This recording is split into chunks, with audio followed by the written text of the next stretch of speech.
with that, then I will tell you what he said in the previous one, and then we'll discuss this paragraph. Okay. So normally on Tuesdays, Pallavi starts. So you'll start. Shall I? Yes, Yeah. Rangada. Yeah.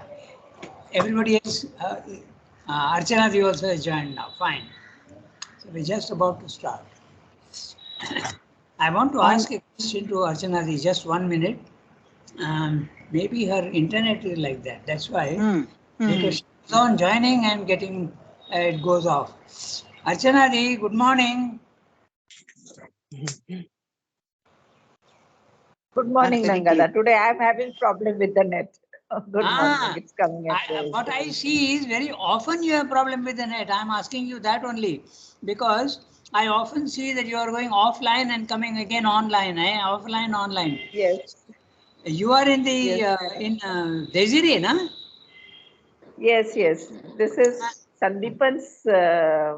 I don't know. They have a this thing. Sandeepan supplies here. I understand. And sometimes what happens, Rangada, I have also to go from here to dispensary in between. So I change the 2 minutes it takes me. So sometimes in between I have to go. So that time probably when I change the net, it's that also I thought of that possibility also. But if the internet is not consistent, you tell Sandeep. We used to call him Sandeep. Yeah.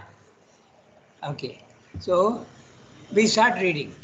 Pallavi is going to read on yet another line of approach. On yet another line of approach, the seeker meets another corresponding but in aspect distinct duality in which the bion character is more immediately apparent. The dynamic duality of Ishwara Shakti. On one side, he is aware of an infinite and self-existent Godhead in being who contains all things in an ineffable potentiality of existence, a self of all selves, a soul of all souls, a spiritual substance of all substances, an impersonal, inexorable existence, but at the same time, an illimitable person who is here self-represented in numberless personality, a master of knowledge, a master of forces, a lord of love and bliss and beauty, a single origin of the worlds, a self-manifester and self-creator, a cosmic spirit, a universal mind, a universal life, the conscious and living reality, supporting the appearance which we sense as unconscious inanimate matter. On the other side, he becomes aware of the same Godhead in effectuating consciousness and power put forth as a self-aware force that contains and carries all within her as is charged to manifest it in universal time and space. It is evident to him that here there is one supreme infinite being represented to us in two different sides of itself, obverse and reverse in relation to each other. All is either prepared or pre-existent in the Godhead in being and issues from it and is upheld by its will and presence. All is brought out, carried in movement by the Godhead in power. All becomes and acts and develops by her, and in her its individual or its cosmic purpose. It is again a duality necessary for the manifestation, creating and enabling that double current of energy which seems always necessary for the world workings, two poles of the same being, but here closer to each other and always very evidently carrying each the powers of the other in its essence and its dynamic nature.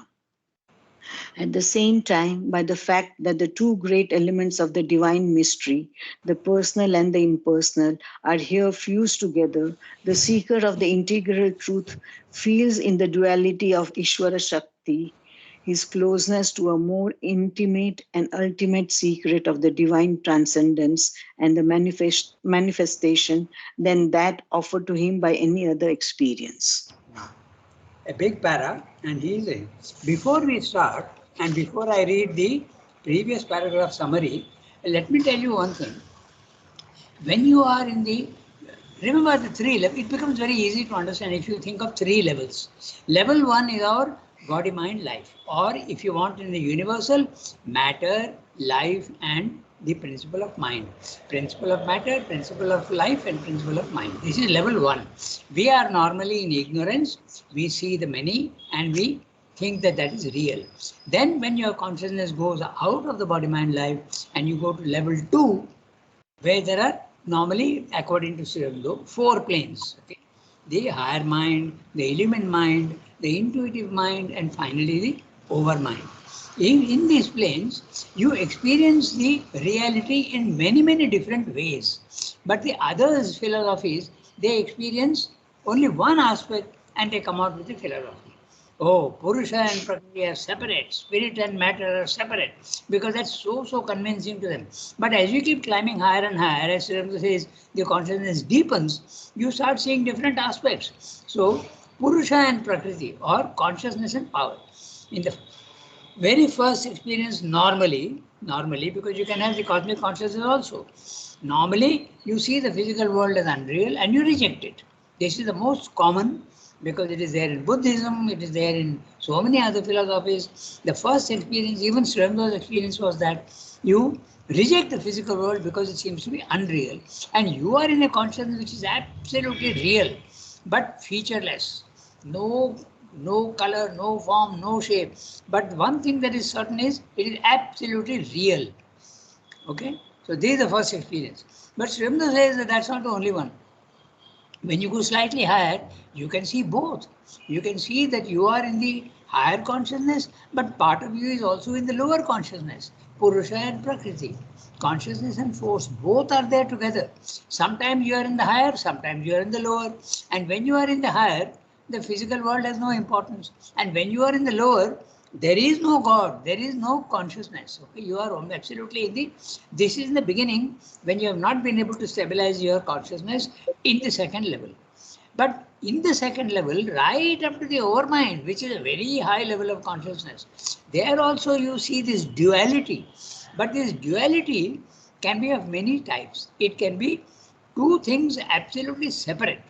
Okay? When I am in one, I see the other as unreal. When I am in the lower, I see the above as non-existent. This can also happen. But then, as you keep going higher and higher, you see that the duality remains. Purusha Prakriti remains. Consciousness and force both are there. But they seem to be more and more aligned, more and more connected. Until finally, at the highest level, they are totally connected. Not connected even. They are one. There is a difference between connection and becoming one. Okay? It's not even a connection. It is absolutely one. And this is the biune duality, what he calls. Okay? But then the third level is there. And when you go to the third level, all the problems that you face, even in the spiritual planes of consciousness, get solved. And that is the supermind. Okay? So look, as far as I know, nobody has been able to stabilize their consciousness, they stabilize the consciousness permanently. But Sriraubindo and Mother both had experiences of that, but they were often coming down into the normal world, okay? And because this is the work they have to do, so they have to come down. When they come down, those things are not there and you are subject to again the laws of the physical world. This is what Srimad is going to describe in this paragraph. Many ways of experiencing this. That's why he's starting the paragraph with on yet another line. Okay, so now I go back to the beginning of the para, quite a big para. So before we do, I'll just read out to you what he said in the previous one so that we get the sense of continuity. Just 1 second. There is a mistake, so I want to correct it. Yeah.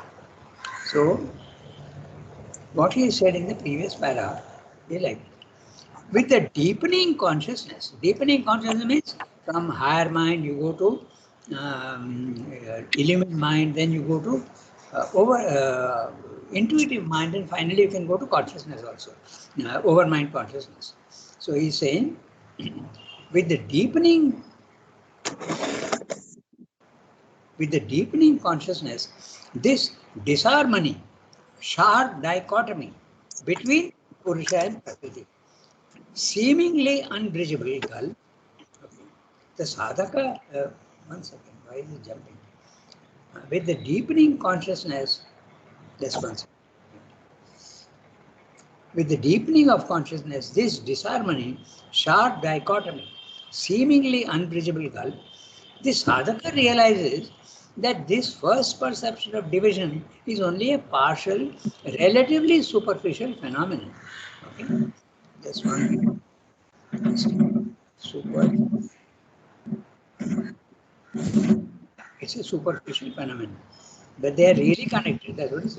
The sadhaka discovers that there is a connection between the free witness, that's the self, and the lower manifested being of body, life, and mind. In other words, he sees a clear but subtle connection, a link between Purusha and Prakriti. This allows a growing control of Purusha over Prakriti, or control of soul and self over the rigidity of habits in the body-mind life. Then the Gita sequence of Sakshi, first witness, Anumanta, permission giver, Jnata, the knower, then Bharta, you realize that you are the supporter of your body-mind life. Then you start even enjoying that, Bhokta. And finally Ishwara comes into play, unfolds and reveals itself. Purusha at first only watches impassively, then permits the action of Prakriti, whatever be its quality. It can be negative and positive. At our level, there is no negative and positive for the divine. Then he supports the activity of Prakriti, which is nature.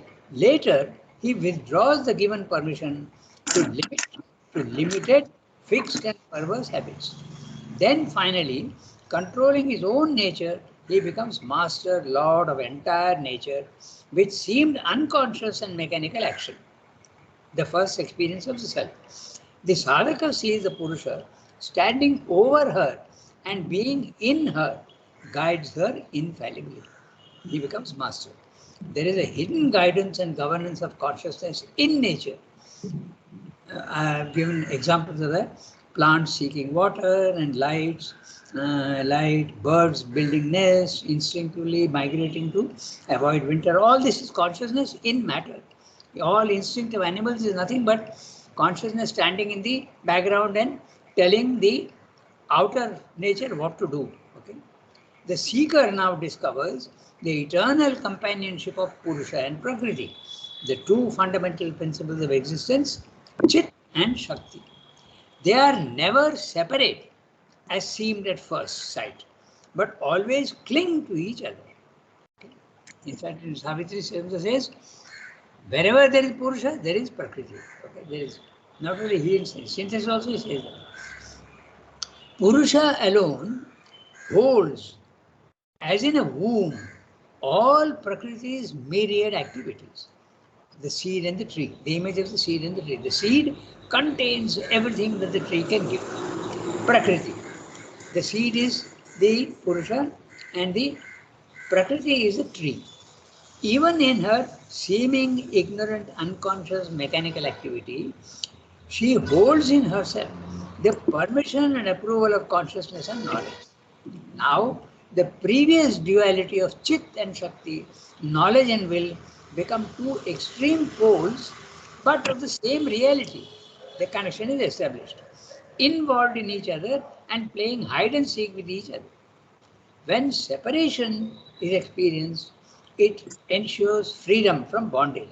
Now, that's an interesting thing. What is it? When you feel that you are separate from the body-mind life, naturally you are free. It allows freedom.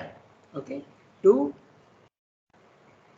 it allows freedom from bondage to lower body-mind life. But when unity is experienced, it ensures power and mastery, okay, over the lower manifestation of cosmos and nature.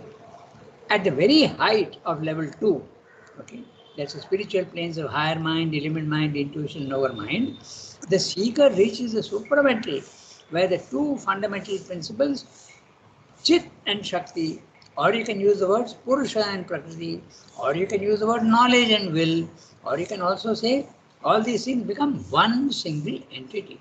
They are not two in one. They are both together. They become the biune duality, biune reality. And that's the image in all our iconography, Ardhana Ishwara. You have one half is male and one half is female. All the images that you see in our iconography. The third level of the supermental gives omnipotence, which breaks all barriers, oppositions, and successfully masters all action. So the final conclusion of that previous para, the duality of Purusha and Prakriti now becomes the Purushottama, the Ishwara. So in Gita's words, the first level is Kshara, the mutable Purusha. Kshara Purusha, the mutable Purusha. You have the psychic being in you, which is the Purusha, but it is mutable, it is growing. But when you go to the second level, it is the Akshara Purusha, the immutable self. He is not moving at all. He is absolutely static. He is infinite, eternal, and static. Then you become at the third level, you become the Purusha Uttama, Uttama Purusha. So, Kshara Purusha, level 1, Akshara Purusha, level 2, no mutability at all, immutable, calm, quiet, only watching. And the third level, the Ishwara, Purushottama. Kshara Purusha, Akshara Purusha, Uttama Purusha. So you reverse the thing and say Purushottama. The Ishwara, the soul of all souls, the master of existence. Okay. Now, with this background, we see now what he said today, what we read. Okay. So, on yet another line of approach, you are still in level 2, but you start seeing things in different ways, which we listed right in the beginning. Okay. On yet another line of approach, it depends on the individual soul how he is approaching this problem. Because even in level 2, there are 3-4 levels, no? 4 levels according to Sriramdo. According to others, even more perhaps. So I am reading the para, each sentence one by one. On yet another, seeker meets another corresponding, but in aspect, distinct duality in which the biune character is more immediately apparent. So the word biune is interesting. It means two, but really one. So you see both together and you see the connection also between them. They are not really two, but you can see the two. Okay. It's like, if you want to give a very ordinary and very perhaps a hopeless image, you take an apple and put it on the table. There's only one apple. But take a knife and cut it into two, okay? And now it is two, but they are really one. You can see the whole apple. Now separate them from by 1 inch. From 1 inch. You can see that still they are two parts, and yet they are connected. Now, if you separate them to 1 meter, now you don't see the whole apple at all, but you see the two different aspects. You move them 1 mile, then you don't see them at all together. So this is exactly what happens in the second level between Purusha and Prakriti. Depends at which, how close you are seeing them. Okay. So they can be one, they can be two in one, they can be absolutely separate. Okay. So, as I told you, it's a very gross image, but it helps to understand. So, right in the beginning, when you go to the self, you don't see, you see them totally separate. That's what it is. So, the character is immediately apparent.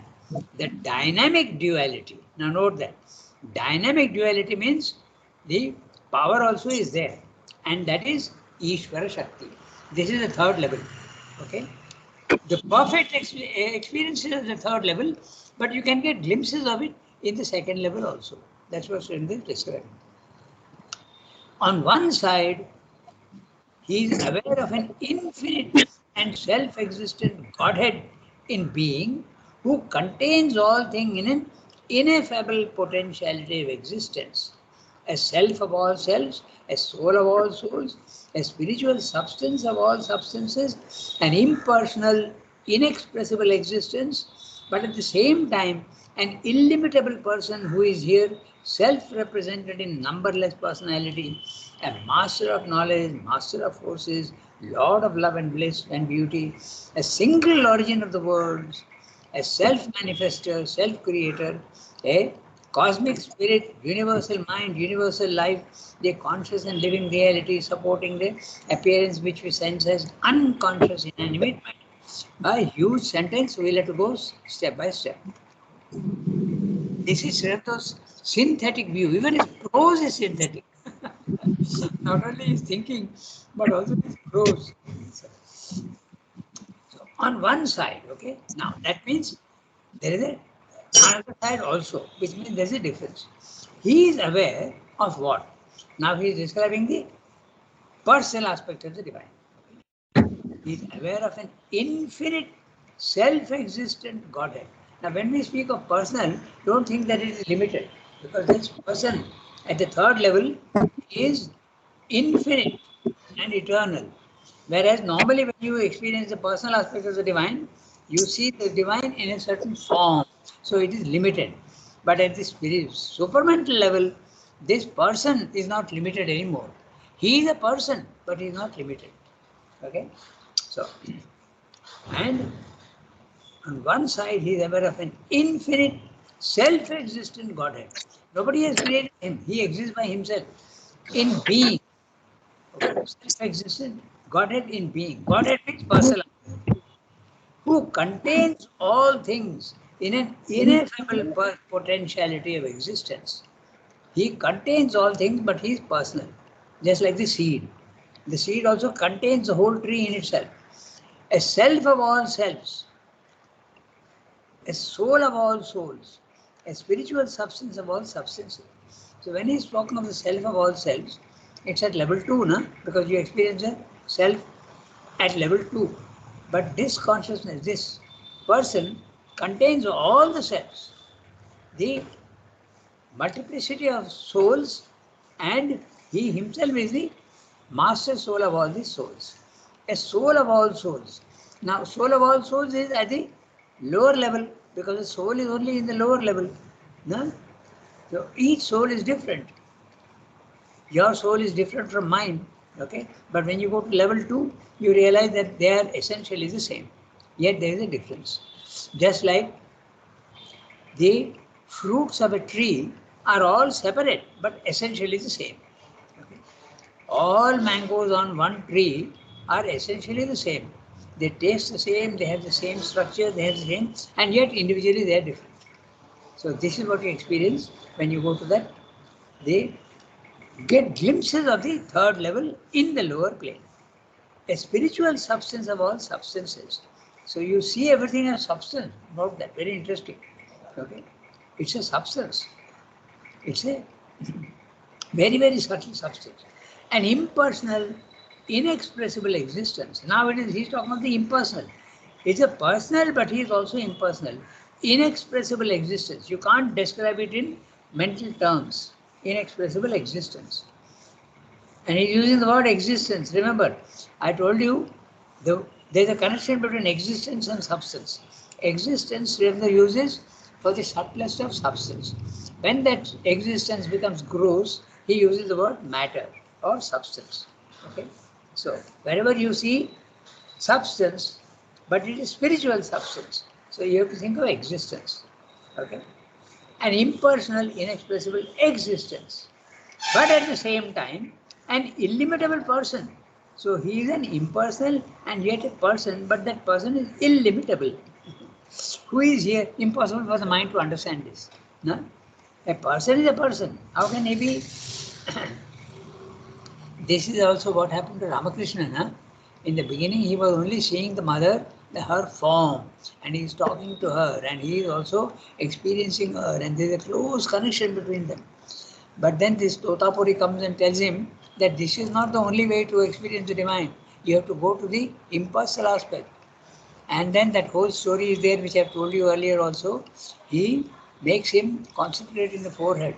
And once finally, he is still seeing the form of the Divine Mother. He's saying, I am only seeing my mother, I can't see anything else. Then he tells, Totapuri tells him, he's a Jnani. Totapuri is a Advaitin. So he tells him, by the way, he was a Hindi-speaking Nangto, we used to call him, because we used to wear only loincloth, okay, and wooden sandals and carry a kamandalu, okay. So he tells him, take the sword of knowledge, and when you are seeing your mother, you cut her into two, get rid of all form. And when he does that, his mind shoots up and gets beyond all form and goes into the formless. The description there in the book is Nirvikalpa Samadhi. Nirvikalpa, without any vikalpa, without any difference. He goes into the infinite, undivided consciousness. And he remains there for a long time. That's how he came to know the impersonal aspect of the divine. First, remember, it was the opposite. In his beginning itself was impersonal aspect, the self. Later on in jail, he was experiencing Sri Krishna everywhere, and that was a different thing. So it was the opposite for Sri Guru. He started from the upper, and Ramakrishna started from the lower. So, so this is what he is saying. So let me go back to the dynamic duality. The self of all souls, a spiritual substance of all substance, an impersonal, inexpressible existence, but at the same time, an illimitable person, okay, who is here represented, self-represented, numberless personality. So, for Sri Aurobindo, level 2 first, then later on the level 3 where he is seeing Sri Krishna in the personal aspect, but he is also impersonal. Okay. Whereas for Ramakrishna it was the personal aspect first, and then he started seeing him the impersonal aspect. Master of knowledge, master of forces, lord of love and bliss and beauty, a single origin of all the worlds. Now all this describes the Purushottama, the Ishwara, who is absolutely all powerful and does everything himself. He is the only thing that exists, the only one person that exists. Okay. If you look at each one, you will see what aspect is there. First of all, master of knowledge, therefore Chit. Then a master of forces, therefore Shakti. A lord of love, Ananda, and bliss and beauty. He is including three things in Ananda: love, bliss, and beauty. And if you see carefully, in the physical world, they always go together, na? Love, bliss, and beauty. When even at a normal human level, when you fall in love, you see the beauty and then you fall in love. And then there is an Ananda also. Okay. Or sometimes you see the beauty first and then fall in love. And there is Ananda. Okay. So in human relations, this experience of love can be very painful also. But at that highest level, it's not like that. Okay. So it is only love, bliss, and beauty. A single origin of the world. Note the word single. Advaita philosophy. Okay. Not the Sankhya and the other philosophies, not the Buddhist. A self-manifester. He has the power to manifest himself in the physical world. The seed has the power to manifest the tree. And self-creator. He is the one who creates himself. A cosmic spirit, a universal mind, a universal life, and a conscious living reality. So, he is everything. He is the mind, that means Chit. He is also the life, that is Shakti, and is also the Ananda. So, Satya Ananda in all the aspects, all the four aspects. Sat, Chit, Shakti, Ananda. At the lower level also, you see that he is the only one, but in four different ways. The conscious and living reality supporting the appearance which we sense as unconscious inanimate matter. We, at our level, we are seeing unconscious inanimate matter, but no, it is not self-existent inanimate matter, but it is being supported all the time by the Ishwara.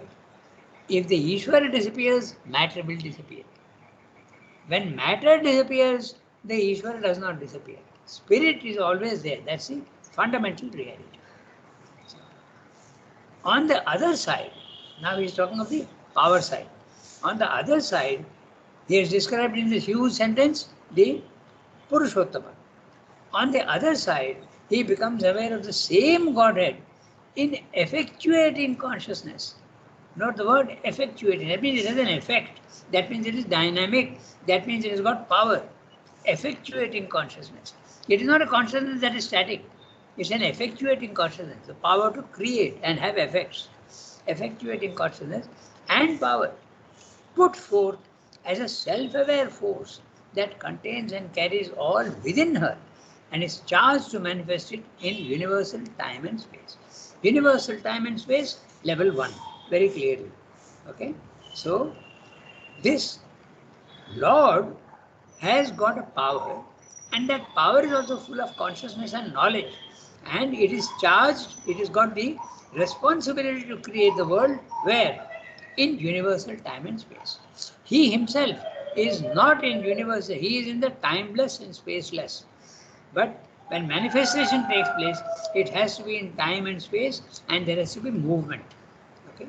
So this is the difference. Purusha at the highest level in a timeless and spaceless condition and formless. And when it comes down to manifestation, it's all the opposite. There is time, there is space, and there is also multiplicity, and there is form. Okay.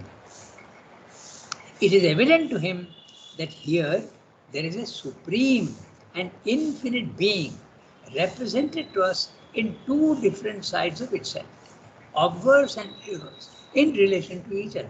It's like when you see somebody, okay, he can be very kind in many cases. There have been very interesting examples also in the ashram, okay. I won't take names, but he could be very generous, okay, but also very cruel. Because that's the nature of the vital, no? The vital can be very generous. Okay? You can give help to anybody in so many ways, okay, through money, through sympathy, for support. At the same time, you can be very cruel. You can even beat people. I think some of you know who I'm talking about. But anyway, so that also is possible. It's two aspects in the same person. It is evident to him that here there is, I spoke of kindness and cruelty, but in the Purushottama consciousness, it is power and stability. Okay. Power to move, mutability and immutability. That's what you see. Both are there together. It is evident to him that there is one supreme and infinite being represented to us in two different sides of itself, obverse and reverse. Obverse and reverse is usually used for the coin. Okay, a 1 rupee coin or 2 rupee coin. Nowadays you have even 10 rupee coins, 5 rupee coins also are there, and one side is obverse and other side is reverse. Okay, so this is a coin is one, but you see two different aspects: Chit and Shakti, personal and impersonal. That's what Shakti is saying. So it is evident to him that there is one supreme and infinite represented to us in two different sides of itself, obverse and reverse, in relation to each other. Now that's interesting. In relation to each other. Don't think of something higher and lower. Okay? If you consider one aspect, the other aspect is there. And if you consider this aspect, the other aspect is there. There is nothing like good and bad or higher and lower. There is a reality also in that, but you need not look at it in that way. Okay? Even the darkness is the aspect of the divine in one aspect, and the other is, for our convenience sake, we say that light is higher and the darkness is lower. It's okay for our convenience, but they are both two aspects of the divine. That's all. Okay? There's no higher and lower. There's no geometric dimensions in the divine. So all is, so we come to the next sentence. All is either prepared or pre-existent in Godhead in being, like the seed. Okay, the seed contains, all is there in it, issues from it, and is upheld by its will and presence. This is very interesting because he uses the same thing in other words. Okay, all his words when he's using, he expresses in different ways in different places. He says, okay, I'm reading the sentence and I'll tell you what he says elsewhere. All is brought out, number one, carried in movement by the Godhead in power. All becomes and acts and develops by her, and in her its individual and cosmic purpose. Okay, so what he's saying, all is either prepared or pre-existent Godhead in being and issues from it and is upheld by it. So in other places he says, first of all you create and then you sort of take care of it, organize it, and then finally govern it in the lower. So it always refers back to the three levels. Level 1, you are creating. Level 2, you are present in it and guiding it. And in third level, you are governing it in the physical world. So there is a governance in the physical world also of the divine. Okay, it's very similar to when the government of India is um, uh, preparing a project. For instance, a huge river and you have to build a bridge across it. So what they do, it can be done in several ways. The first way is you ask the contractor to build the bridge and hand over the bridge to you. I pay you the full amount. Finished. The builder has no more responsibility on the bridge. This is one way. But the other way is you ask the fellow to build the bridge and recover his costs by putting a toll gate. Okay, that's what is happening all over India nowadays. They recover the cost by the toll gate. Okay, and when that money has been recovered and his bill is paid, then the money goes to the government. So exactly in the same way, the divine is giving a contract in the physical world, then the physical world is being made, but he is also governing it. There are two ways of doing this. No? So this is, you don't create the world and let it do what it wants. You are governing it. Okay, that's what he's saying. So this, you can see the words here. He has used different words, but this idea you will see very often repeated in Life Divine also. He creates, he upholds, and finally governs. Okay, the upholding is in the universal, and governing is in the lower level, which is the instinct of animals. Okay, so creation, upholding, and governing. So that's exactly what he's saying here. If you see, it seems to be only words, but it's not like that. Okay, you have to go beyond the words and see what he's saying. Just 1 second. Yeah, I got it. Yeah. So he's saying all is either prepared or pre-existent to the body. So it is prepared and it is created. Issues from it. It is upheld by its will and presence, and finally brought out and carried forward in movement, and it governs it. All becomes and acts and develops by her, and in her its individual or cosmic purpose. The divine creates the cosmos and charges it to create the many in the cosmos. So it is the Purusha who is ordering Prakriti to govern the universe. So the Purusha does not govern directly. He tells his own power to create the world and govern it. That's the reason why when you go to the self, you realize that you are not doing anything. It is universal nature which is doing in you. You are not the doer at all. Okay. So all becomes an action developed by her in her individual cosmic purpose. It is again a duality necessary for the manifestation. Why? Because if you have only knowledge and no power, how are you going to create? And if you have only power and no knowledge, you will be creating chaotic things. So there you need a power, you need a plan, and then you need the capacity to create it. So both are necessary for manifestation. Just as in the physical world, it's very easy to understand. Okay? So it's again a duality necessary for the manifestation. Both are necessary, consciousness as well as force. Creating and enabling that double current of energy which seems always necessary for the world working. Two poles of the same being, but here closer to each other and always very evidently carrying each the powers of the other in its essence and its dynamic nature. Both are there in essence as well as dynamic nature. Both are involved in each other. Okay? In the essence, the power is there. And in the dynamic nature, the essence is there. Chit is there in Shakti and Shakti is there in Chit.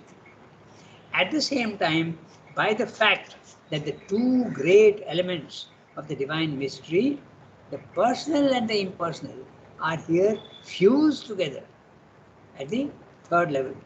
The seeker of the integral truth feels in the duality of Ishwara Shakti his closeness to a more intimate and ultimate secret of the divine transcendence and the manifestation than that offered to him by any other experience.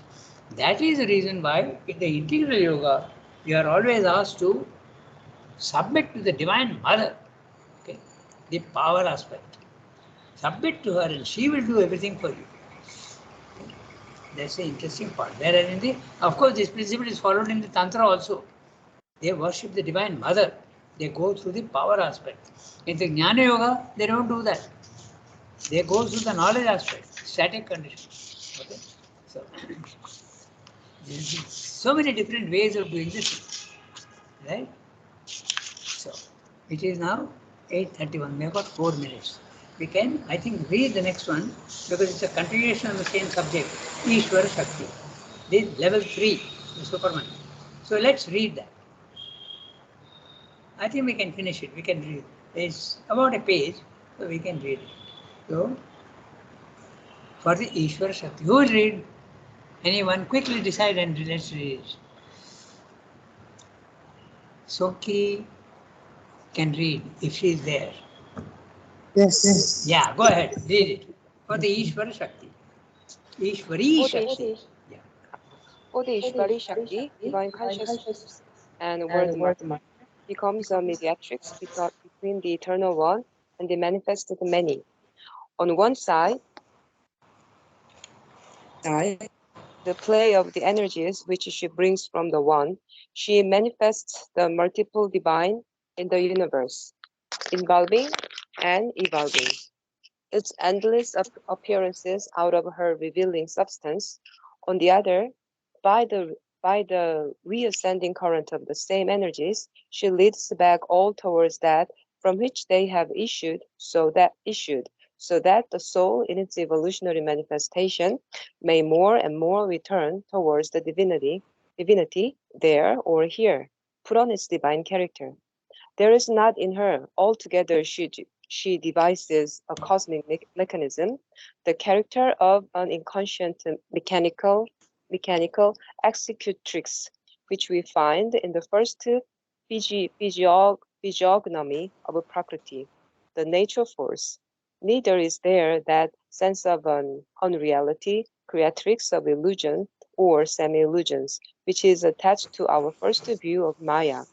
It is at once clear to the experiencing soul that here is a conscious power of one substance and nature with the supreme, from whom she came.